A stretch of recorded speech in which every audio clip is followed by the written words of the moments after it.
The key to the Egyptian plan was a surprise coordinated ground attack on Israel.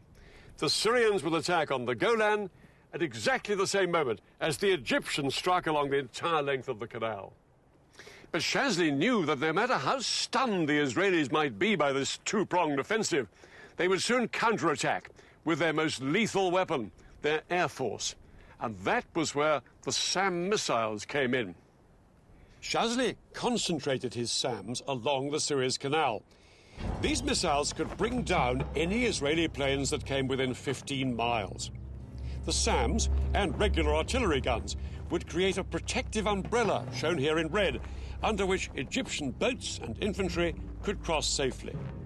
They would then seize the forts of the Bar-Lev line and secure a strip of land a few miles deep into the Sinai. The date of the attack was set for October the 6th, when the tides would give the most favourable conditions for crossing the canal.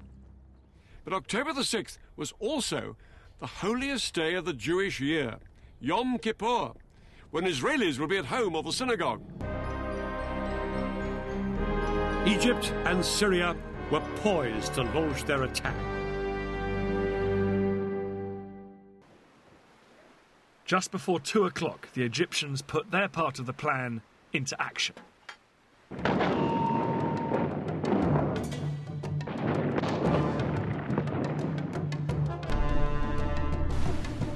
Thousands of Egypt's best-trained commandos crossed the Suez Canal in rubber dinghies.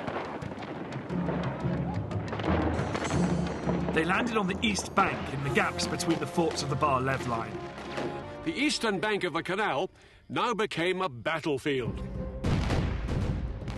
The Israelis manning the forts sprayed machine gun fire at their Egyptian attackers to try and stem the tide.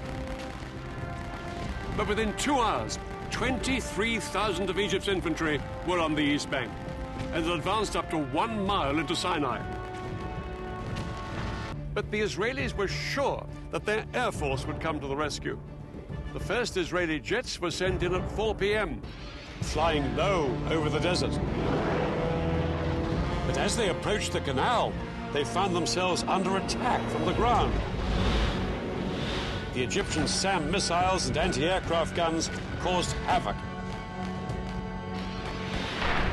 As Israeli planes were shot down that afternoon, it soon became clear that Egypt's elaborate air defense umbrella was working.